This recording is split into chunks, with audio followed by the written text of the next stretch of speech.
الحمد لله نحمده ونستعينه ونستغفره ونتوكل عليه ونعوذ بالله من شرور أنفسنا ومن سيئات أعمالنا من يهده الله فلا مضل له ومن يضلل فلا هادي له وأشهد أن لا إله إلا الله وحده لا شريك له وأشهد أن محمدا عبده ورسوله أرسله بالهدى ودين الحق ليظهره على الدين كله ولو كره المشركون اللهم صل على محمد وعلى آل محمد كما صليت على إبراهيم وعلى آل إبراهيم إنك حميد مجيد اللهم بارك على محمد وعلى آل محمد كما باركت على إبراهيم وعلى آل إبراهيم إنك حميد مجيد يا أيها الذين آمنوا اتقوا الله حق تقاته ولا تموتن إلا وأنتم مسلمون أما بعد فإن خير الحديث كتاب الله وخير الهدي هدي محمد صلى الله عليه وسلم وشر الأمور محدثاتها وكل بدعة ضلالة أعوذ بالله من الشيطان الرجيم بسم الله الرحمن الرحيم وما كان المؤمنون لينفروا كافة ولولا نفر من كل فرقة منهم طائفة ليتفقهوا في الدين ولينذروا قومهم إذا رجعوا إليهم لعلهم يحذرون. പരിശുദ്ധ ഇസ്ലാമിന്റെ പരിപാവനമായ സ്ത്രീ പുരുഷന്മാരുടെ പ്രകൃതിക്ക് സാഹചര്യങ്ങൾക്ക് യോജിച്ചതായ നിയമങ്ങളും ശാസനകളും ഇസ്ലാമിലെ ആരാധന അനുഷ്ഠാന കർമ്മങ്ങളും ആദ്യമായി നമ്മെയും പ്രപഞ്ചത്തെയും സൃഷ്ടിച്ച് പരിപാലിച്ചു പോരുന്ന അള്ളാഹുവിന്റെ വിശുദ്ധ ഖുർആനിൽ നിന്നും ശേഷം അവന്റെ പ്രവാചകന്റെ സഹിയായ സ്ഥിരപ്പെട്ട തിരുചര്യയിൽ നിന്നും ശരിക്കും മനസ്സിലാക്കി കഴിവിന്റെ പരമാവധി ഉപയോഗിച്ച് ജീവിതത്തിൽ അവ അനുഷ്ഠിച്ച് മരണം ഏത് സ്വഭാവത്തിൽ എപ്പോൾ എവിടെ വെച്ച് നമ്മെ പിടികൂടിയാലും പടച്ചവന്റെ യഥാർത്ഥ അടിമകളായി ദാസന്മാരായി ശരിയായ മുത്തഖീങ്ങളായി ഭയഭക്തന്മാരായി യഥാർത്ഥ മുസ്ലിങ്ങളും മുഅ്മിനീങ്ങളുമായി ജീവിച്ച് മരിക്കാൻ ആദ്യമായി എന്നോടും തുടർന്ന് പ്രിയം നിറഞ്ഞ സ്നേഹം നിറഞ്ഞ സഹോദരിമാരോടും സഹോദരന്മാരോടും ഉപദേശിച്ചു കൊള്ളുന്നു. നാം സംസാരിച്ചത് ഒരു മുസ്ലിം ഈ ജീവിതം അവസാനിപ്പിച്ച് അവന്റെ യഥാർത്ഥ ജീവിതത്തിലേക്ക് യാത്ര പുറപ്പെടുമ്പോൾ അവന്റെ മനസ്സ് എന്നതുപോലെ ശരീരവും ശുദ്ധിയാവാൻ വേണ്ടി മയ്യത്തിനെ കുളിപ്പിക്കുന്ന രീതിയും കുളിപ്പിക്കേണ്ട വ്യക്തികളെ കുറിച്ചുമാണ് വിശദീകരിച്ചത്. ഇനി സുഹൃത്തുക്കളെ, ഈ വിഷയവുമായി ബന്ധപ്പെട്ട് തന്നെ ധാരാളം അന്ധവിശ്വാസങ്ങളും അനാചാരങ്ങളും നമുക്കിടയിൽ കാണാൻ സാധിക്കും. അതായത് ഒരു വീട്ടിൽ മരണപ്പെട്ടാൽ ഒരു കല്യാണ വീട്ടിലെ ഒരു പ്രതീതി ഉണ്ടാക്കുന്ന ഒരു സാഹചര്യം കാണാറുണ്ട്. അതായത് മയ്യത്തിനെ കുളിപ്പിക്കാൻ ചെമ്പില്ലാത്ത ആളുകളാണെങ്കിൽ കല്യാണത്തിന് ചെമ്പ് കൊണ്ടുവരുന്ന മാതിരി ചെമ്പൊക്കെ കൊണ്ടുവന്ന് വെള്ളം ചൂടാക്കുന്ന ഒരു ഏർപ്പാട് യഥാർത്ഥത്തിൽ യാതൊരു അടിസ്ഥാനവും ഇല്ലാത്തതാണ് ഈ പരിപാടി. ഫിഖിന്റെ ഗ്രന്ഥങ്ങളിലെല്ലാം തന്നെ വ്യക്തമായി പറഞ്ഞത് മയ്യത്തിനെ കുളിപ്പിക്കാൻ ഏറ്റവും നല്ലത് തണുത്ത വെള്ളമാണ്, ചൂടുവെള്ളമല്ല എന്നാണ്. രണ്ടാം ഷാഫിയായ ഇമാം നബവി തന്നെ അദ്ദേഹത്തിന്റെ മിൻഹാജിലും ശറഹ് മുഹദ്ദബിലൊക്കെ പറഞ്ഞ് വമാഉൽ ബാരിദി ഔലാ മിനൽ മുസഖനി, ചൂടുവെള്ളത്തെക്കാളും ഏറ്റവും നല്ലത് തണുത്ത വെള്ളമാണ് എന്നാണ്. കാരണം ആത്മാവിന് വേണ്ടി നമ്മൾ പ്രാർത്ഥിക്കുമ്പം ഫഗ്സിൽഹു ബിൽ മാഇ വസൽജി വൽ ബർദ്, പടച്ചവനെ വെള്ളം കൊണ്ടും ഹിമം കൊണ്ടും ആലിപ്പഴം കൊണ്ടൊക്കെ ഈ മയ്യത്തിനെ നീ കഴുകി വൃത്തിയാക്കണമെന്നാണ്, തണുത്ത വെള്ളം കൊണ്ട് എന്നാണ്.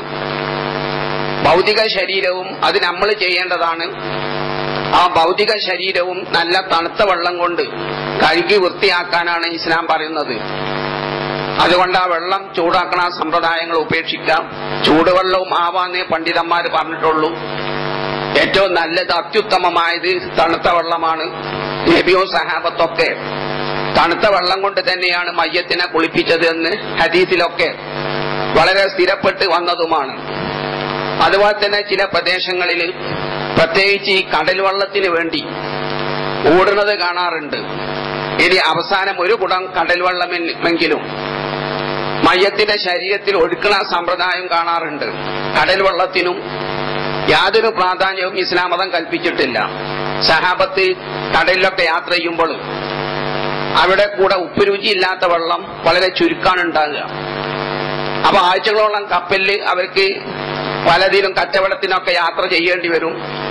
അപ്പൊ കുളിക്കാനും ഉതുവെടുക്കാനൊക്കെ ആ ഉപ്പുരുചി ഇല്ലാത്ത മാവുൽ മുത്തലൊക്കെ യഥാർത്ഥ ശരിയായ വെള്ളം ഉപയോഗിച്ചാൽ അവർക്കത് തീർന്നു പോകുമെന്ന ഭയം.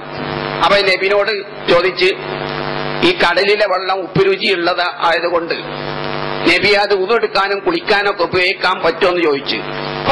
റസൂല പറഞ്ഞ് അതിന് വിരോധമല്ല, അത് ശുദ്ധിയുള്ളതാണ്. വൽഹില്ലു മൈതത്തുഹു, അതിലെ ശവം ചത്താലും തിന്നാന്ന് പറഞ്ഞ സമുദ്രത്തിൽ മാത്രം ജീവിക്കണ ജീവികൾ, ഇപ്പൊ ഞണ്ട് പോലുള്ള കടൽ ഞണ്ട്, മത്സ്യങ്ങള്, അതിലൊന്നും അറക്കേണ്ട ആവശ്യമില്ല. കടലിൽ മാത്രം ജീവിക്കുന്ന ജീവിയാണെങ്കിൽ അത് ചത്താൽ തന്നെ നിങ്ങൾക്ക് തിന്നുകയും ചെയ്യാം എന്ന് നബ്ശ്വാസം കൊടുത്ത് ഫത്വ കൊടുക്കുകയാണ് ചെയ്തത്. എന്ന് പറഞ്ഞാൽ കടലിലെ വെള്ളം കുളിക്കാനും ഉതുവെടുക്കാനൊക്കെ നമുക്ക് ഉപയോഗിക്കാമെന്ന് മാത്രമേ ഉള്ളൂ. അല്ലാതെ മയ്യത്ത് കുളിപ്പിക്കാനും അതിനൊരു പ്രാധാന്യം കൽപ്പിക്കുന്നത് ഒരിക്കലും ഇസ്ലാമിലില്ല. അവ നമ്മളെ കടലിലേക്ക് കുടവുമായിട്ട് വെള്ളം കൊണ്ടുപോകാൻ വേണ്ടിയൊന്നും പോകേണ്ട ആവശ്യമില്ല. ഇവിടെ ആ സമ്പ്രദായം ഉണ്ടോന്ന് അറിയില്ല. ചില പ്രദേശങ്ങളുള്ളത് കൊണ്ട് ഞാൻ അത് പ്രത്യേകം ഉണർത്തുകയാണ്. ഇനി സ്നേഹിതന്മാരെ, മയ്യത്തിനെ കുളിപ്പിക്കുന്നത് എല്ലാവരും നഗ്നത കാണുന്ന നിലക്ക് പൊതുവായ നിലക്കാവരുത്. ഒരു സിത്തർ, ഒരു മറ ഉണ്ടായിരിക്കണം. അതേ വേളയിൽ ബാത്റൂമൊക്കെ ഉള്ള വീടാണെങ്കിൽ പ്രത്യേകിച്ച് മയ്യത്തിനെ കുളിപ്പിക്കാൻ വേണ്ടി നമ്മളൊരു മറ ഉണ്ടാക്കേണ്ട ആവശ്യമില്ല. ബാത്റൂം ആണെങ്കിൽ ആ ബാത്റൂം നാട്ട് കുളിപ്പിച്ചാൽ മതി. പക്ഷെ ആളുകൾക്ക് ധാരണ ഉണ്ട്, ഈ മയ്യത്തിനെ കുളിപ്പിക്കുന്ന വെള്ളം എന്തോ ബർക്കത്തുള്ള വെള്ളമാണ്, അത് സാധാരണ ഒഴുക്കിച്ചാലൂടെ പോകാൻ പാടില്ല. എന്നിട്ട് ബാത്റൂമിൽ നിന്ന് കുളിക്കുകയാണെങ്കിൽ തന്നെ ചില സുഹൃത്തുക്കൾ പ്രത്യേകം ചുമരൊക്കെ ദോരണ്ടാക്കിയിട്ട് ഈ മയ്യത്തിനെ കുളിപ്പിക്കുന്ന വെള്ളം പ്രത്യേകം റൂട്ടിലൂടെ തിരിച്ചു വിടുന്ന സ്വഭാവമൊക്കെ കാണാറുണ്ട്. അന്നോ ഇസ്ലാമിലില്ല. നിങ്ങൾക്ക് ബാത്റൂം സാധാരണ കുളിക്കണ ബാത്റൂമാണെങ്കിൽ ആ ബാത്റൂമിൽ നിന്നാണ് കുളിപ്പിച്ചാൽ മതി. ആ വെള്ളം പ്രത്യേകിച്ച് വേറെ സ്ഥലത്തേക്ക് തിരിച്ചു വിടേണ്ട ആവശ്യമൊന്നുമില്ല. സാധാരണ ഓബിചാലി കൂടെ പോയാൽ മതി എന്നർത്ഥം. അപ്പൊ അതൊക്കെ നമ്മളുണ്ടായ ചില തെറ്റിദ്ധാരണകളാണ്, യാതൊരു അടിസ്ഥാനവും ഇല്ലാത്ത, എന്ന് പറഞ്ഞാൽ മദ്ഹബിന്റെ കിതാബിൽ വരെ പറയാത്ത കന്തങ്ങളാണ്, വിഷയങ്ങളാണ്. പ്രത്യേകിച്ച് മയ്യത്തിനെ കുളിപ്പിക്കാം, മറ ഉണ്ടാവണമെന്നൊരു കിതാബിലും പറഞ്ഞിട്ടില്ല. ഒരു മറന്റെ ഉള്ളിലായിരിക്കണം കുളിപ്പിക്കുക, എല്ലാവരും കാണുന്ന നിലക്കല്ല. അത് ബാത്റൂമൊക്കെ ഉള്ള വീടുകളാണെങ്കിൽ ആ ബാത്റൂം ഞങ്ങൾ കുളിപ്പിച്ചാൽ മതി. ഇനി സ്നേഹിതന്മാര്, മറ്റൊരു വിഷയം ഞാൻ കഴിഞ്ഞ ഖുതുബിലെ ഉണർത്തി. ഈ ദമ്പതിമാര് ഭാര്യ മരിച്ചാൽ ഭർത്താവ് മരിച്ചാൽ ഭാര്യയാണ് കുളിപ്പിക്കേണ്ടതെന്ന് പറഞ്ഞു. ആ ഭർത്താവ് മരിക്കണ വേളയിൽ ഭാര്യക്ക് ആർത്തവാന്ന് വിചാരിക്കുക. ആർത്തവകാരിയാണെങ്കിൽ ആർത്തവത്തോടു കൂടി തന്നെ മയ്യത്ത് കുളിപ്പിക്കുന്നതിന് വിരോധമില്ല. അത് ഇമാം നബവി തന്നെ ശറഹ് മുദബ്ബിൽ പറയാണ്, വയസൂദു ലിൽ ഹായിദി വൽ ജുനുബി മുസ്ലിൽ മയ്യിത്തി ബിലാ കറാഹത്തി. ഇപ്പൊ ദമ്പതിമാര് ദാമ്പത്യബന്ധം ഏർപ്പെട്ട് അങ്ങനെ അവരെ കൂട്ടത്തിൽ ഒരാൾ മരിച്ച് അങ്ങനെ ഉടനെ തന്നെ മയ്യത്ത് കുളിപ്പിക്കേണ്ടതുണ്ട്. ജനാബത്ത് കുളി കുളിക്കണ മുമ്പ് തന്നെ മയ്യത്ത് കുളി കുളിപ്പിക്കേണ്ടതുണ്ടെങ്കിൽ ജനാബത്ത് കാരനായിക്കൊണ്ടും അല്ലെ ജനാബത്തായിട്ടും ആർത്തവകാരിക്കും മയ്യത്തിനെ കുളിപ്പിക്കാം.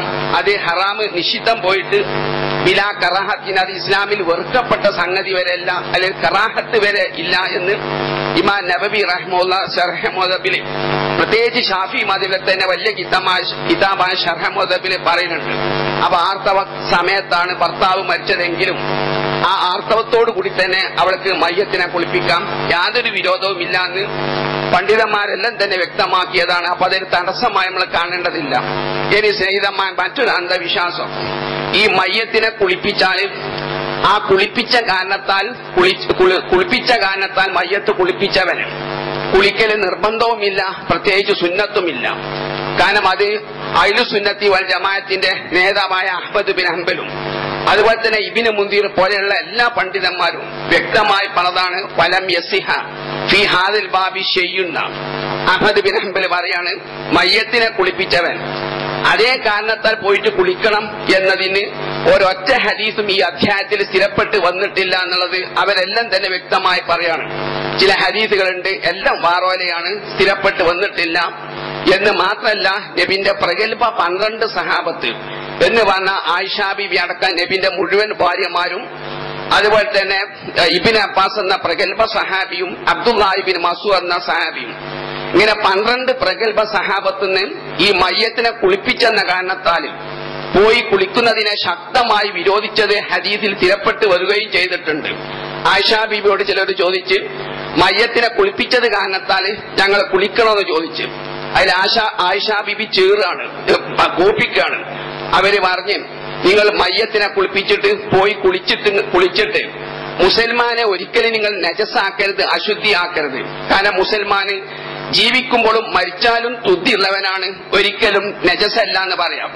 അതേമാതിരി അബ്ദുല്ലാഹി ബിൻ അബ്ബാസിനോട് ചോദിച്ച്, ഈ മയ്യത്തിനെ കുളിപ്പിച്ചവൻ പോയി കുളിക്കണമെന്ന് ചോദിച്ചു. അതിന് ഇബ്നു അബ്ബാസ് പറഞ്ഞു, വലാ തുനജ്ജിസു മൗതാക്കും, നിങ്ങളെ മുസൽമാൻ മരിച്ചാൽ ആ മുസൽമാന്റെ ശരീരത്തെ നിങ്ങൾ ഒരിക്കലും അശുദ്ധി കാഷ്ടം മാതിരി മൂത്രം മാതിരി നിങ്ങൾ നജസാക്കരുത്. ഫൈനൽ മുസ്ലിമ താഹിർ, മുസ്ലിം ശുദ്ധിയുള്ളതാണ്, ഹയ്യൻ വ മയ്യിത്തൻ. അവൻ ജീവിച്ചിരിക്കുന്നവനാവട്ടെ മരിച്ചവനാവട്ടെ, ജീവിച്ചാലും മരിച്ചാലും മുസൽമാൻ ഒരിക്കലും നജസാണില്ല. അതുകൊണ്ട് നിങ്ങൾ മയ്യത്തിനെ കുളിപ്പിച്ചു പോയി കുളിച്ചിട്ട് നിങ്ങൾ ഒരിക്കലും മുസൽമാന്റെ ശരീരത്തെ നിങ്ങൾ നജസാക്കരുത് എന്ന് പറയാണ്. ഒരിക്കൽ സഅദ് ബിൻ അബി വഖാസ് എന്ന പ്രഗൽഭ സഹാബി, അദ്ദേഹം തന്നെ ചെറിയൊരു അനിയനെ മയ്യത്ത് കുളിപ്പിച്ച ശേഷം അദ്ദേഹം പോയി കുളിച്ച് വന്നിട്ട് അദ്ദേഹം പ്രത്യേകം തന്നെ ഉണർത്തി, ഞാൻ ഈ കുളിച്ചത് മയ്യത്തിനെ കുളിപ്പിച്ചത് കൊണ്ടല്ലോ, ഞാൻ വിയർത്തിയിരുന്നു, വളരെയധികം വിയർത്തിയിരുന്നു. അതുകൊണ്ട് ശരീരത്തിന് ആശ്വാസം കിട്ടാൻ ഇനി മയ്യത്തൊക്കെ നിസ്കരിക്കല്ലേ, അപ്പൊ ശരീരത്തിന് ആശ്വാസം കിട്ടാൻ വേണ്ടിയിട്ട് മാത്രമാണ് ഞാൻ കുളിച്ചത്, അല്ലാതെ മയ്യത്തിനെ കുളിപ്പിച്ചത് കൊണ്ട് കുളിച്ചതല്ല എന്ന് ആ സഹാബി പ്രത്യേകം ഉണർത്തുകയും ചെയ്യാണ്. അപ്പൊ നമ്മള് മയ്യത്തിനെ കുളിപ്പിക്കുമ്പോൾ നമ്മുടെ ശരീരത്തിലേക്ക് അഴുക്കായിട്ടുണ്ടോ എന്നൊരു സംശയം നമുക്ക് ഉണ്ടാകുകയാണ്. അല്ലെങ്കിൽ ശരീരം അങ്ങ് വിയർത്തു പോവുകയാണ്. ഇങ്ങനെയൊക്കെയാണെങ്കിൽ നമുക്ക് വേണമെങ്കിൽ കുളിക്കാമെന്ന് മാത്രം, അല്ലാതെ മയ്യത്തിനെ കുളിപ്പിച്ചെന്ന കാരണത്താൽ കുളിക്കല് ഒരിക്കലും സുന്നത്തില്ല, അതുപോലെ തന്നെ നിർബന്ധമില്ല എന്ന് മാത്രമല്ല 12ഓളം പ്രഗൽഭ സഹാബി വര്യന്മാര് ശക്തമായി അതിനെ എതിർത്തതും ഹദീസിൽ വ്യക്തമായി വന്നിട്ടുണ്ട്. അപ്പൊ അത് ഇസ്ലാം പ്രകൃതി മതാണല്ലോ. കാരണം പിന്നീട് നമുക്ക് കഫൻ ചെയ്യണം, മയ്യത്ത് നമസ്കരിക്കണം, ജനാസന്റെ പിന്നാലെ പോണം, ഇതൊക്കെ ബന്ധുക്കൾ ചെയ്യേണ്ടതാണ്. മയ്യത്ത് കുളിപ്പിച്ച ആൾ തന്നെ ചെയ്യേണ്ടത്. നേരെ മറിച്ച് മയ്യത്തിനെ കുളിപ്പിച്ചാൽ കുളി നിർബന്ധമാണെന്ന് പറഞ്ഞാലും പിന്നെ അവന് കഫം ചെയ്യാനും അതുപോലെ തന്നെ മയ്യത്തിന്റെ പിന്നാലെ പോകാനും ഒന്നും അവന് അവസരം കിട്ടുകയില്ലല്ലോ. അപ്പൊ അങ്ങനെ ഒരു നിയമം ഇസ്ലാം അത് വെക്കൂല. അത് ചില ദുർബല ഹദീസുകൾ ആ വിഷയത്തിൽ വന്നതാണ്, അത് നമ്മൾ വർജിക്കുക. പിന്നെ സ്നേഹിതന്മാര് ഖുർആൻ പറഞ്ഞു, യാ ബനി ആദമ ഖദ് അൻസൽന അലൈക്കും ലിബാസൻ യുവാരിസു ആതിക്കും വരീശൻ വലിബാസു തഖ്വാ ദാലിക ഖൈർ എന്ന് പറഞ്ഞ ആദമിന്റെ മക്കളെ, നിങ്ങളെ നഗ്നത മറക്കാൻ വേണ്ടി ഞാൻ നിങ്ങൾക്ക് വസ്ത്രം ഇറക്കി തന്നിക്കണം എന്ന് പറഞ്ഞ ആകാശത്തുനിന്ന് വസ്ത്രം ഇട്ട് തന്നെല്ലാം ആ വസ്ത്രം നിർമ്മിക്കാനുള്ള അസംസ്കൃത വസ്തുക്കള് പടച്ചോൻ ഭൂമിയിൽ സൃഷ്ടിച്ച് ആ വസ്തുക്കളൊക്കെ വസ്ത്രമാക്കി പരിവർത്തനം ചെയ്യാനുള്ള അക്കല് ബുദ്ധിയും മനുഷ്യന് നൽകിയെന്ന ഉദ്ദേശം. അതുകൊണ്ട് നിങ്ങൾ നല്ല വസ്ത്രം ധരിക്കുക. ഈശൻ അലങ്കാര വസ്തുക്കൾ, നിങ്ങളെ ശരീരത്തിന് മോടി കൂട്ടാനുള്ള അലങ്കാര വസ്തുക്കളൊക്കെ ഞാൻ നിങ്ങൾക്ക് നൽകിയിട്ടുണ്ട്. അതുകൊണ്ട് അതൊന്നും നിങ്ങൾ ഹറാമാക്കരുതെന്ന് പറഞ്ഞു. അപ്പം ജീവിക്കുന്ന കാലത്ത് നമുക്ക് നമ്മുടെ സാമ്പത്തിക ശേഷി അനുസരിച്ച് നല്ല വസ്ത്രം ധരിക്കാനുള്ള അവകാശമുണ്ട്. അതൊരിക്കലും അഹങ്കാരത്തിൽപ്പെട്ടതല്ല. നബിസ്വലാസ് ഒരിക്കലും ഇതുപോലെ വെള്ളിയാഴ്ച ദിവസം ഈ അണുളവ് കിബറുള്ളവനും ഒരിക്കലും സ്വർഗത്തിൽ പ്രവേശിക്കൂല എന്ന് പറഞ്ഞു. അപ്പൊ ഒരു സഹാബി എഴുന്നേറ്റ് ചോദിച്ചു, നബിയെ, എനിക്കൊരു ചിന്ത ഉണ്ടാവാറുണ്ട്, എന്റെ വസ്ത്രമായിരിക്കണം എല്ലാവരുടെ വസ്ത്രത്തെക്കാൾ നല്ലത് എന്ന്. അതുകൊണ്ട് എന്റെ സാമ്പത്തിക ശേഷി അനുസരിച്ച് നല്ല വസ്ത്രം ഞാൻ വാങ്ങി ധരിക്കാറുണ്ട്. അത് കിബറാണെന്ന് ചോദിച്ചപ്പോ നബിസ്വലാസ് പറഞ്ഞു, അല്ല, അത് കിബറല്ല എന്ന് പറഞ്ഞു. അപ്പൊ ഒരു സഹാബി എഴുന്നേറ്റ് ചോദിച്ചു, നബി, എന്റെ ചെരുപ്പ് എല്ലാവരുടെ ചെരുപ്പിനേക്കാൾ നല്ല മുന്തിയ ചെരുപ്പാവണം എന്നൊരു ചിന്ത എനിക്ക് ഉണ്ടാവാറുണ്ട്.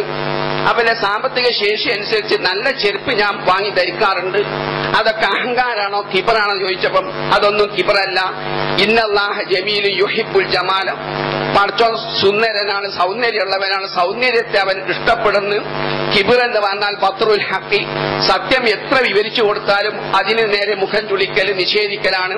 പിന്നെ മറ്റോലക്കൽ ഒരു മോശമായി കാണാൻ, അനാനിയത്ത്, ഞാനെന്ന ചിന്ത, മറ്റോലക്കൽ താഴ്ന്നവരാണെന്ന ചിന്ത, ആ മനോഭാവമാണ് കിബർ എന്ന് നബിസ്വലാസ് വിശദീകരിക്കണം. അപ്പൊ ഞാൻ പറഞ്ഞുകൊണ്ടുവന്നത്, നമ്മൾ ജീവിക്കുന്ന അവസരത്തിൽ നമ്മുടെ സാമ്പത്തിക ശേഷി അനുസരിച്ച് നല്ല വസ്ത്രം ധരിക്കാൻ നമുക്ക് അവകാശമുണ്ട്. ഇനി മരിച്ചാലും ആ അവകാശം നമുക്ക് നഷ്ടപ്പെടുന്നില്ല. നമുക്ക് നല്ല വസ്ത്രം ധരിപ്പിച്ചുകൊണ്ടായിരിക്കണം ആണും പെണ്ണും ഇവിടുന്ന് യാത്ര പുറപ്പെടേണ്ടത്. അതിനാണ് നമ്മൾ കഫൻ ചെയ്യുക എന്ന് പറയുന്നത്. എന്ന് പറഞ്ഞാൽ മയ്യത്തിനെ നമ്മൾ വസ്ത്രം ധരിപ്പിക്കാം. ആ വസ്ത്രം ധരിപ്പിക്കുന്നതിന് നമ്മൾ സാങ്കേതികമായി കഫൻ ചെയ്യുക എന്ന് പറയും. അത് ഹദീസിൽ വ്യക്തമായി വന്നതാണ്. എന്ന് പറഞ്ഞാൽ നബിസ്വലാസ് പറഞ്ഞു, ഇദാ കഫന അഹദുക്കും അഖാഹു ഫൽയുഹ്സിൻ കഫനഹു എന്ന് പറഞ്ഞു. നിങ്ങൾ ആരെങ്കിലും സുഹൃത്തിനെ കഫൻ ചെയ്യുകയാണെങ്കിൽ ആ കഫൻ പുടവങ്ങൾ നല്ലതാക്കണമെന്ന് പറഞ്ഞു. മയ്യത്തല്ലേ, ഏതായാലും മണ്ണിലേക്ക് പോകില്ല എന്ന് പറഞ്ഞു, പച്ച മോശാക്കരുതെന്ന് പറഞ്ഞു. ഇമാം മുസ്ലിം ഉദ്ധരിക്കുന്ന ഹദീസിൽ കാണാം, ഒരിക്കലും സഹാബത്തൊരു സഹാബി മരിച്ചു. അപ്പൊ രാത്രി തന്നെ അദ്ദേഹത്തെ കബറടക്കി. വളരെ മോശമായ കഫൻ പുടവയെ കിട്ടിയത് രാത്രി ആയതുകൊണ്ട്. അപ്പൊ നബി ആ വിവരം അറിഞ്ഞപ്പോ നബി പറഞ്ഞു, രാത്രിയിൽ കബറടക്കണ ഈ വിരോധമല്ല. പ്രഗൽഭ സഹാബത്തൊക്കെ കബറടക്കിയ രാത്രിയിലാണ്. അബൂബക്കറിനെ കബറടക്കിയ രാത്രിയിലാണ്. അലിയല്ലാഹു ഫാത്തിമ ബീബി മരിച്ചപ്പോ ഫാത്തിമ അള്ളാഹിനെ കബറടക്കിയ രാത്രിയിലാണ്. അപ്പൊ രാത്രിയിൽ കബറടക്കുന്ന വിരോധമല്ല. പക്ഷെ നല്ല കഫൻ പുടവ കിട്ടൂലെങ്കിൽ നിങ്ങൾ രാത്രി തന്നെ കബറടക്കേണ്ട ആവശ്യമല്ല, നിങ്ങൾ പകല് കബറടക്കിയാൽ മതിയെന്ന് പറഞ്ഞ് നല്ല മെച്ച കഫൻ പുടവ കിട്ടിയാൽ രാത്രിയും കബറടക്കാമെന്ന് പറഞ്ഞു. അപ്പൊ നബിസ്വലാസ് പറഞ്ഞത് കഫൻ പുടവ നന്നാക്കണം. അതേ സമയത്ത് നബിസ്വലാസ് പറഞ്ഞ ഹദീസും സ്ഥിരപ്പെട്ട് വന്നിട്ട് നബി കർശനമായി തന്നെ പറഞ്ഞ്, ലാ തആലു ഫിൽ കഫനി ഫഇന്നഹു യുസ്ലബു സരീഅൻ എന്ന് പറഞ്ഞു. അതായത് കഫൻ പുടവ അയ്യത്തിന്റെ അവസാനത്തെ അവകാശമല്ലേ എന്ന് വിചാരിച്ചിട്ട് നിങ്ങൾ കഫൻ പുടവയിൽ അതിര് കവിയാനും പാടില്ല. കാരണം അത് വേഗം ശരീരത്തിൽ നിന്ന് ഊരിയെടുക്കപ്പെടും. മറ്റൊരു ഹദീസിൽ അത് ചീഞ്ചലത്തിനുള്ളതാണെന്ന് പറഞ്ഞു. ഒരിക്കൽ ബുഖാരി മുസ്ലിം ഉദ്ധരിച്ച ഹദീസ് തന്നെ കാണാം, അബൂബക്കറിന്റെ മരണം അടയാളം കണ്ടപ്പോൾ അദ്ദേഹം മകൾ ആയിഷ ബീവിയെ വിളിച്ചിട്ട് പറഞ്ഞു, മോളെ, ഞാൻ ഈ കടന്ന വസ്ത്രം ഉണ്ടല്ലോ അത് കഴുകി വൃത്തിയാക്കി വെക്കുക, എന്നിട്ട് രണ്ടെണ്ണം കൂടി ചേർത്തിയിട്ട് നിങ്ങൾ അതിൽ എന്നെ കഫൻ ചെയ്യാന്ന് പറഞ്ഞു. അപ്പൊ മോള് പറഞ്ഞു, ഉപ്പ അത് വളരെ പഴയതല്ലേ എന്ന് പറഞ്ഞു. അപ്പൊ പഴയതാണെങ്കിലും അത് മോശമൊന്നുമില്ലല്ലോ, കാരണം അത് ഈ കഫൻ പുടവ അത് മണ്ണിനും ചീഞ്ചലത്തിനുള്ളതാണ്. ഏറ്റവും മുന്തിയതിന് മയ്യത്തിനേക്കാൾ അവകാശപ്പെട്ട് ജീവിച്ചിരിക്കുന്ന ആളുകളാണ്. അപ്പൊ നിങ്ങൾ ഏറ്റവും മുന്തിയ ജീവിച്ചിരിക്കുന്ന സാധുക്കൾക്ക് കൊടുക്കാന്നല്ലാതെ അത് കഫൻ പുടവ തന്നെ ആക്കേണ്ട ആവശ്യമില്ല എന്ന് പറഞ്ഞതും സ്ഥിരപ്പെട്ടു വന്നിട്ടുണ്ട്. അപ്പൊ ഒരു മധ്യ നിലവാരത്തിലുള്ള വസ്ത്രം നമ്മൾ ഇനി സ്വീകരിക്കാം. പുരുഷനാണെങ്കിൽ 3 ചുറ്റിപ്പൊതിന വസ്ത്രം മാത്രം. അത് ഹദീസിൽ വ്യക്തമായി വന്നതാണ്. ഉഫിന റസൂലുള്ളാഹി സ്വല്ലല്ലാഹു അലൈഹി വസല്ലം ഫീ സലാസത്തി അസ്ബാബിൻ സഹൂലിയത്തിൻ ബീദിൻ ജുദദിൻ നബിസ്വലാസമിനെ നല്ല യമനിൽ നിർമ്മിച്ച 3 പ്ലെയിനായ നല്ല വെളുത്ത വസ്ത്രത്തിലാണ് കബറടക്കിയത്, കഫൻ ചെയ്തത്. ലൈസ ഫീ ഖമീസു വലാ ഇമാമത്തും, അതിൽ കുപ്പായ നബിനെ ധരിപ്പിച്ചിട്ടുള്ള തലപ്പാവില്ല. ഇവിടുന്ന് പാലക്കാടൊക്കെ പോയ സ്നേഹിതന്മാര് നല്ല തലപ്പാവൊക്കെ ധരിപ്പിച്ച് കൂലിയാര് വയറിനറിയാൻ പോകുകയെന്ന് തോന്നിപ്പോകും. ആ നിലക്കല്ല നീണ്ട കുപ്പായ കമീസ് ധരിപ്പിച്ച് തലപ്പാവൊക്കെ കെട്ടിയിട്ട് മേലറിയാൻ പൂർണ്ണമായി വേഷം ഉണ്ടാക്കലാണ്. അത് പ്രത്യേകിച്ച് ഹദീസിൽ അത് വിരോധിച്ചതാണ്. കുപ്പായം ധരിപ്പിക്കാൻ പാടില്ല പുരുഷനെ, അതേമാതിരി തന്നെ തലപ്പാവും പാടില്ല. ചുറ്റിപ്പൊതിയുന്ന 3 കഷ്ണം വെളുത്ത തുണി മാത്രം. സ്ത്രീയാണെങ്കിൽ 5 വസ്ത്രം ഉണ്ടാവണം. അത് ഹദീസിൽ വന്നതാണ്. നബിന്റെ മകൾ ഉമ്മു കുൽത്തും മരിച്ചപ്പോൾ സ്ത്രീകളെ അവരെ കഫൻ ചെയ്യുന്ന വേളയിൽ നബി സല്ലല്ലാഹു അലൈഹി വസല്ലം ആദ്യം സ്ത്രീകൾക്ക് ഇസാറ് തുണി ഇട്ട് കൊടുത്തു. ഇത് നബി സല്ലല്ലാഹു അലൈഹി തുണി കൊണ്ട് നിങ്ങൾ അവളെ ധരിപ്പിക്കുന്നതാണ്. പിന്നെ പെൺകുപ്പ ഇട്ട് കൊടുത്ത് എന്നിട്ട് അത് ധരിപ്പിക്കാൻ പറഞ്ഞു. പിന്നെ ഹിമാർ മുഖമൊക്കനിട്ട് കൊടുത്ത് ധരിപ്പിക്കാനും പറഞ്ഞു. പിന്നെ ചുറ്റിപ്പൊതിയ 2 കഷ്ണം തുണികളും. ഇങ്ങനെ സ്ത്രീകൾക്ക് 5 വസ്ത്രമാണ് ഏറ്റവും സ്ഥിരപ്പെട്ടു വന്നുള്ളത് എന്ന് വേണം. ഇസാറ് തുണി, പിന്നെ കുപ്പായം, പിന്നെ ഹിമാർ മുഖമൊക്കന, പിന്നെ ചുറ്റിപ്പൊതിയണ 2 തുണി കഷ്ണങ്ങളും. ഇങ്ങനെ 5 എണ്ണാണ് സ്ത്രീകൾക്ക്. പുരുഷന്മാർക്ക് 3 ഇതാണ് സ്ഥിരപ്പെട്ട് വന്നുള്ള. ഇൻഷാ അല്ലാഹ് ബാക്കി വിഷയങ്ങൾ പിന്നീട് നമുക്ക് പരിശോധിക്കാം. അങ്ങനെ ഇസ്ലാമിന്റെ നിയമങ്ങൾ ശരിക്കും മനസ്സിലാക്കി ജീവിതത്തിൽ പകർത്തി യഥാർത്ഥ മുത്തഖീങ്ങളായി ജീവിച്ച് മരിക്കാം. പഠിച്ച മഹത്തായ ഭാഗം ഞങ്ങൾക്ക് എല്ലാവർക്കും ദാനം ചെയ്യണമേ.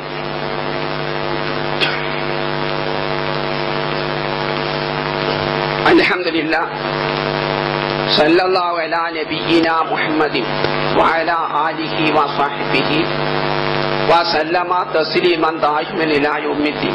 അമ്മാ ബഅദു അത്തഖുല്ലാഹ് ഇബാദല്ലാഹ്. അല്ലാഹുവിനെ ഭയപ്പെട്ട് ശരിയായ മുത്തഖീങ്ങളായി ജീവിച്ച് മരിക്കാൻ ഒന്നുകൂടി എന്നോടെന്ന പോലെ പ്രിയം നിറഞ്ഞ സ്നേഹം നിറഞ്ഞ സഹോദരന്മാരോടും സഹോദരിമാരോടും ഉപദേശിച്ചുകൊള്ളുന്നു. ഒരു സംശയം, അതായത് ഈ മന്ത്രിസ്ഥാനം കിട്ടുക, അധികാരമൊക്കെ കിട്ടുന്ന സമയത്ത് ആ അധികാരം കിട്ടിയ വ്യക്തിയും അവരുടെ കുടുംബങ്ങളൊക്കെ അത് മുഖേന സന്തോഷിക്കുക. അല്ലെ ചാനലുകാര് മന്ത്രിന്റെ ബന്ധുക്കളോട് ചോദിക്കാണ് എങ്ങനെയുണ്ടെന്ന് ചോദിക്കുമ്പോ ആ മന്ത്രിസ്ഥാനം കിട്ടിയോണ്ട് വളരെ സന്തോഷമുണ്ടെന്ന് പറയാം. ഇത് ഇസ്ലാമുമായിട്ട് എങ്ങനെ യോജിച്ചു പോകും എന്നതാണ്. സ്നേഹിതന്മാരെ, നമ്മൾ ഇസ്ലാമിലേക്ക് നമ്മൾ മടങ്ങിക്കഴിഞ്ഞാൽ ഒരാൾക്ക് മന്ത്രിസ്ഥാനം കിട്ടി, അല്ലെ മറ്റെന്തൊരു അധികാരം കിട്ടിയാൽ ആ കിട്ടിയ വ്യക്തിയും കുടുംബവും ഒരിക്കലും സന്തോഷിക്കല്ല ചെയ്യുക. നേരെ മറിച്ച് അവർ കരയാണ് ചെയ്യുക. പ്രധാനമായും 3 കാരണങ്ങളാണ് അതിനുള്ളത്. ഒന്നാമത്തെ കാരണം, ഇസ്ലാമിൽ ഒരാൾ മന്ത്രിയായി അധികാരിയായി എങ്കിൽ ഒരിക്കലും സാധാരണ പൗരന് ലഭിക്കുന്നതിനേക്കാൾ പ്രത്യേകിച്ച് എന്തെങ്കിലും അവകാശങ്ങൾ, ആനുകൂല്യങ്ങൾ ഗവൺമെന്റ് വകയിൽ ഒരിക്കലും ലഭിക്കുകയില്ല. സാധാരണ പൗരനുള്ള റേഷനായി, സാധാരണ പൗരനുള്ള ആനുകൂല്യങ്ങൾ, ഈ ആനുകൂല്യങ്ങൾ മാത്രമേ അവന് കിട്ടുള്ളൂ. താമസിക്കാൻ പ്രത്യേക വീട്, സഞ്ചരിക്കാൻ പ്രത്യേകമാണ്, ഒന്നുമില്ല. പക്ഷെ ഇന്ന് സന്തോഷിക്കാനുള്ള പ്രധാന കാരണം ഒന്ന് ഇതാണ്. കാരണം നല്ല ബംഗ്ലാവ് കിട്ടുകയാണ്, ഏറ്റവും നല്ല വാഹനത്തിലൂടെ സഞ്ചരിക്കാനുള്ള സൗകര്യം കിട്ടുകയാണ്, പിന്നെ അപ്പുറത്തും ഇപ്പുറത്തും പോലീസൊക്കെ ആയിട്ട് സംരക്ഷണം കിട്ടുകയാണ്. ഇങ്ങനെ കുടുംബത്തിനും പല ആനുകൂല്യങ്ങളൊക്കെ ലഭിക്കുകയാണ്. അതാണ് സന്തോഷത്തിലുള്ള പ്രധാന കാരണം. ഇസ്ലാമിൽ അങ്ങനെയല്ല, സാധാരണ പൗരന്റെ അവകാശം തന്നെയാണ് മന്ത്രിക്കുന്നത്. അതിന് ഏറ്റവും വലിയ തെളിവ്, ഒരിക്കൽ ഖലീഫ ഉമറുള്ളാഹിന്റെ കാലത്ത് കുറെ വസ്ത്രങ്ങൾ ലഭിച്ചു. അപ്പൊ ഓരോ കഷ്ണം തുണി മുറിച്ചിട്ട് എല്ലാവർക്കും കൊടുത്ത് ഉമറുള്ളാഹു ഒരു കഷ്ണം തുണി എടുത്തു. അങ്ങനെ പിറ്റേ ദിവസം അടുത്ത ആഴ്ച ഒരു പ്രസംഗമാണ്, മതപരമായ ഉപദേശം. അപ്പൊ ഉമറുള്ളാഹു സദസ്സിന്റെ മുമ്പിൽ പ്രസംഗിക്കാൻ വേണ്ടി നിന്നു. അതിൽ ഒരാൾ എഴുന്നേറ്റ് പറഞ്ഞ് താങ്കളെ പ്രസംഗങ്ങളുടെ ആവശ്യമില്ല, പ്രസംഗിക്കണ്ടെന്ന് പറഞ്ഞു. എന്താന്ന് ചോദിച്ചു. അപ്പൊ അയാൾ പറഞ്ഞു, എല്ലാവർക്കും താങ്കളൊരു കഷ്ണം തന്നത്, താങ്കൾക്കും അതിനാണ് അവകാശമുള്ളത്. ഒരു കഷ്ണം തുണിക്കും തുണിക്ക്. പക്ഷെ താങ്കൾ എടുത്ത നീണ്ട വസ്ത്രം, ഞങ്ങൾക്ക് ലഭിച്ച വസ്ത്രം തന്നെയാണ് താങ്കളും എടുത്തതെങ്കിൽ ഇത്ര നീണ്ട വസ്ത്രം ധരിക്കാൻ ഒരിക്കലും ഉണ്ടാവില്ല. അപ്പൊ താങ്കൾ അനർഹമായ നിലയ്ക്ക് എന്തോ സമ്പാദിച്ചിട്ടുണ്ടെന്നാണ്. അതിൽ ഖലീഫ ഉമർ അടുത്ത മകന് അബ്ദുല്ലാഹി ഇബ്നു ഉമർ ഇരിക്കുന്നുണ്ട്. മോനെ ചൂണ്ടിയിട്ട് പറഞ്ഞു, മോനെ നീ അതിന് ഉത്തരം നൽകുക. അതിൽ ഇബ്നു ഉമർ പറഞ്ഞു, എനിക്കും നിങ്ങൾക്കോ കിട്ടിയ മാതിരി ഒരു കഷ്ണം തുണി കിട്ടിയിരുന്നു. അത് ഞാൻ ഉപ്പാക്ക് ഉമറിന് കൊടുത്തതാണ്. അത് ഉപയോഗിച്ചുകൊണ്ട് വസ്ത്രം ധരിച്ചത്, അതുകൊണ്ടാണ് കുറച്ച് നീണ്ട വസ്ത്രമായതെന്ന് പറഞ്ഞു. അതിൽ ആ വ്യക്തി പറഞ്ഞു, താങ്കൾ പ്രസംഗിച്ചു കൊള്ളുക എന്ന് പറഞ്ഞു. അപ്പൊ ഇസ്ലാമിൽ പ്രത്യേകിച്ച് ആനുകൂല്യങ്ങൾ ഖലീഫക്ക് കിട്ടാനില്ല, സാധാരണ പൗരന് കിട്ടുന്നതാണ്. രണ്ടാമത്, ഇസ്ലാമിൽ ഒരാൾ നിയമപ്രകാരം ഒരാൾ മന്ത്രിയായി അല്ലെങ്കിൽ അയാൾ എന്തെങ്കിലും അധികാരിയായി കഴിഞ്ഞാൽ നിയമങ്ങൾ, ശിക്ഷാ നിയമങ്ങൾ അത് ഇരട്ടിയാണ്, സാധാരണക്കാൾ ഇരട്ടിയാണ് കിട്ടുക. ഇന്നും സന്തോഷിക്കാൻ പ്രധാന കാരണം അതായിരിക്കും. കാരണം മന്ത്രിയൊക്കെ ആവും, മന്ത്രിന്റെ പുത്രനൊക്കെ ആവുമ്പോൾ ഞാൻ എന്തെങ്കിലും അനർഹമായി സമ്പാദിച്ചാലും തെറ്റ് ചെയ്താലൊക്കെ അതിന് ആനുകൂല്യങ്ങൾ എനിക്ക് ലഭിച്ചേക്കാം എന്നൊരു ചിന്ത ഉണ്ടാവും. എന്നാൽ ഇസ്ലാമിൽ അങ്ങനെയല്ല. മന്ത്രി തെറ്റ് ചെയ്താൽ, മന്ത്രിന്റെ കുടുംബം തെറ്റ് ചെയ്താൽ സാധാരണക്കാൾ തെറ്റ് ചെയ്യുന്നേക്കാൾ ഇരട്ടി ശിക്ഷയാണ്. അത് ഖലീഫമാരൊക്കെ തന്നെ ഭരണം കിട്ടുമ്പം അബൂബക്കർ, ഉമർ, ഉസ്മാൻ എല്ലാം തന്നെ ഭരണം കിട്ടിയ ഫസ്റ്റ് ദിവസം തന്നെ കുടുംബത്തെ വിളിച്ചു കൂട്ടിയിട്ട് പറഞ്ഞു, നിങ്ങൾ ശ്രദ്ധിക്കണം, ഈ സാധാരണക്കാർ തെറ്റ് ചെയ്തതിനേക്കാൾ നിങ്ങൾക്ക് ഇരട്ടി ശിക്ഷ ഉണ്ടാവും എന്ന് പറഞ്ഞു. അതവര് പറഞ്ഞത് വെറുതെ പറഞ്ഞതല്ല. ആ നിയമം അവർ പാസ്സാക്കിയ സൂറത്ത് അഹ്സാബിന്റെ അടിസ്ഥാനത്തിലാണ്. സൂറത്ത് അഹ്സാബിൽ അല്ലാഹു പറഞ്ഞു, യാ നിസാ നബി മാ യഅതി മിൻകുന്ന ബിഫാഹിശത്തിൻ മുബയ്യിനത്തിൻ യുദാഅഫു ലഹൽ അദാബു ദിഫൈനി മകാന ദാലിക അലല്ലാഹി യസീർ. പടച്ച നബിന്റെ ഭാര്യമാരെ നിങ്ങൾ ആരെങ്കിലും വ്യക്തമായി തെറ്റ് ചെയ്താൽ സാധാരണ സ്ത്രീകൾക്ക് കിട്ടുന്നേക്കാളും ഇരട്ടി ശിക്ഷ നിങ്ങൾക്ക് ലഭിക്കട്ടോ എന്ന്. അങ്ങനെ ഇരട്ടി ശിക്ഷ നൽകാനൊക്കെ പടച്ചവൻ അത്ര പ്രയാസമുള്ള കാര്യമൊന്നുമല്ല, എളുപ്പമുള്ളതാണ്. ഈ ആയത്തിന്റെ അടിസ്ഥാനത്തിലാണ് എന്ന് പറഞ്ഞാൽ നബിന്റെ സ്ത്രീകൾ ഭാര്യമാർ തെറ്റ് ചെയ്താൽ സാധാരണ സ്ത്രീകൾ തെറ്റ് ചെയ്യുന്നേക്കാൾ ഇരട്ടി ശിക്ഷയാണ് അവർക്ക്. ഈ ആയത്തിന്റെ അടിസ്ഥാനത്തിലാണ് എല്ലാ ഖലീഫമാരും അവർക്ക് അധികാരം കിട്ടിയപ്പോൾ കുടുംബത്തെ ഉണർത്തിയത്. നിങ്ങൾ സാധാരണ മാതിരിയല്ല, സാധാരണക്കാർ ചെയ്യുന്നേക്കാളും ഇരട്ടി ശിക്ഷയാണ് നിങ്ങൾക്ക് ലഭിക്കുക എന്നുള്ളത് അവർ ഉണർത്തുക. മൂന്നാമത്തെ കാരണം ഭരണം എന്ന് പറഞ്ഞാൽ അമാനത്താണ്. വിശുദ്ധ ഖുർആൻ ഇന്നല്ലാഹ യഅ്മുറുക്കും അൻ തുഅദ്ദുൽ അമാനാത്തി ഇലാ അഹ്ലിഹാ. പടച്ചവൻ ഇങ്ങോട്ട് കൽപ്പിക്കുന്ന അമാനത്തുകൾ അത് ശരിക്കും അതിന്റെ ആളുകൾക്ക് എത്തിച്ചു കൊടുക്കണമെന്നാണ്. അപ്പോൾ നമ്മളെ വിശ്വാസം, മുസ്ലിമാന്റെ വിശ്വാസം മരിച്ചാൽ മണ്ണായി പോകല്ല. ഇവിടുന്ന് നമ്മൾ തെറ്റൊക്കെ കണ്ണിൽ പൊടിയിടാനൊക്കെ നമുക്ക് സാധിച്ചെന്ന് വരും. പക്ഷെ മഹ്ശറിൽ പടച്ചവനൊരു കോടതിയുണ്ട്. ആ കോടതി ശരിക്കും അധികാരത്തെക്കുറിച്ച് ശരിയായ വിചാരണ നടത്തും. ആ വിചാരണ നടത്തുന്ന വേളയിൽ ശരിക്ക് ജനങ്ങൾക്കുള്ള അവകാശങ്ങൾ വോട്ട് വാങ്ങി അധികാരത്തിൽ വരികയാണ്. അപ്പൊ അവർക്കുള്ള കടപ്പാടുകളൊക്കെ ശരിക്കും നിർവഹിച്ചു കൊടുത്തിട്ടില്ലെങ്കിൽ നബിസാസം പറഞ്ഞു, ഓ ഖായിനാണ്, വഞ്ചകനാണ്. അൽ ഖായിനു ഫിന്നാരി, വഞ്ചകന്മാര് അവർ നരകത്തിലാണ് എന്നും പറയുകയാണ്. അപ്പം വലിയൊരു മഹത്തായ ബാധ്യതയാണ് സ്നേഹിതന്മാര് ഈ മന്ത്രിമാരുടെയും അധികാരികളുടെ മേലിൽ ഇസ്ലാം അടുത്തേൽപ്പിക്കുന്നത്.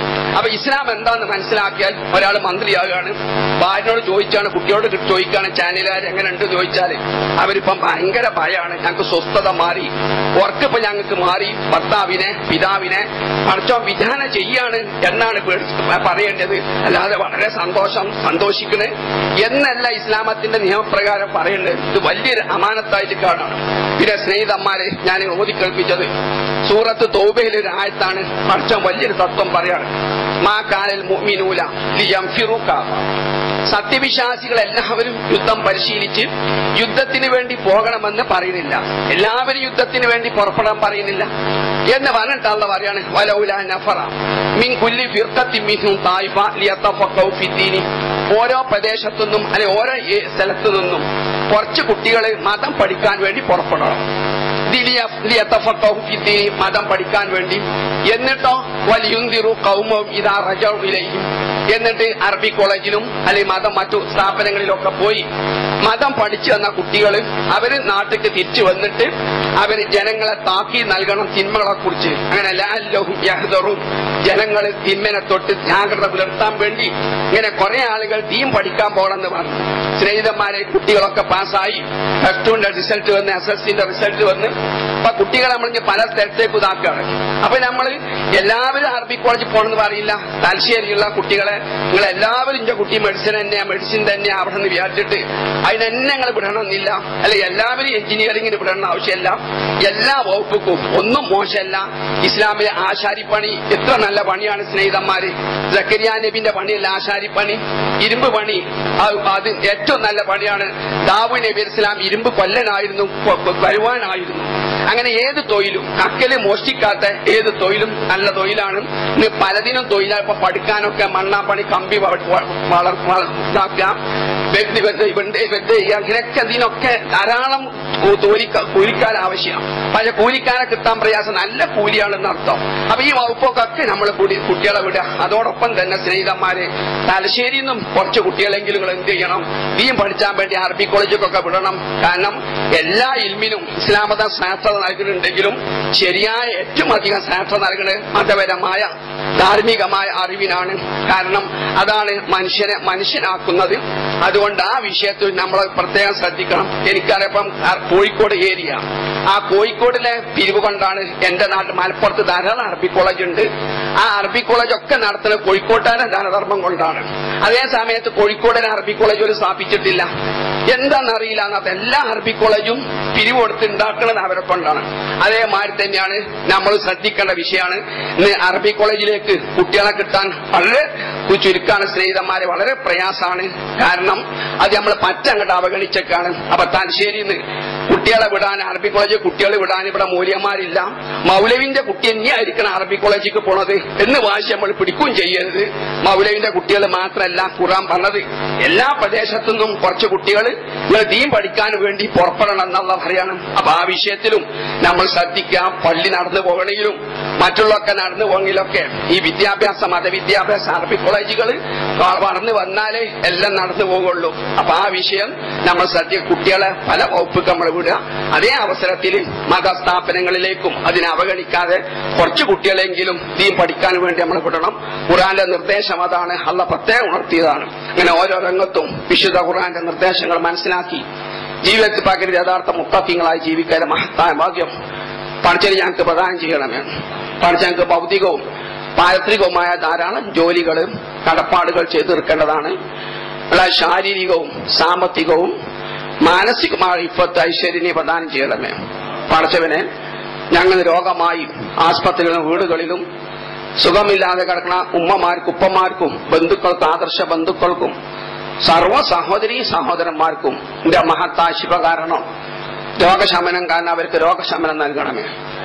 പഠിച്ചവരെ ഞങ്ങൾ അടുത്തതായിട്ടും വിദൂരത്തായിട്ടും മരിച്ചുപോയ ഉമ്മമാർക്കും ഉപ്പമാർക്കും ബന്ധുക്കൾക്കും ആദർശ ബന്ധുക്കൾക്കും സർവ്വ മുസ്ലിം സഹോദരീ സഹോദരന്മാർക്കും എന്റെ മഹത്തായ റഹ്മത്ത് കാരണവും പാപമോചനം കാരണവും അവർ ഖബർ ജീവിതവും നല്ലൊരു രക്ഷ നിറഞ്ഞതാക്കണമേ. പഠിച്ചവരെ കൂട്ടം സ്വർഗത്തിലേക്ക് കൂട്ടം നരകത്തിലേക്ക് ഏൽപ്പിക്കുമ്പോൾ സ്വർഗത്തിലേക്ക് ഇതിലെ കൂട്ടത്തെ ഞങ്ങൾ ഉൾപ്പെടുത്തണമേ. റബ്ബന ആതിനാ ഫിദ്ദുനിയാ ഹസന വഫിൽ ആഖിറതി ഹസനതൻ വഖിനാ അദാബന്നാർ. റബ്ബന ഹബ് ലനാ മിൻ അസ്വാജിനാ വദുരിയാതിനാ ഖുറത അയുനി വജഅൽനാ ലിൽ മുത്തഖീന ഇമാമാ. റബ്ബന അഫ്രിഗ് അലൈനാ സ്വബ്റൻ വസബ്ബിത് അഖ്ദാമനാ വൻസുർനാ അലൽ ഖൗമിൽ കാഫിരീൻ.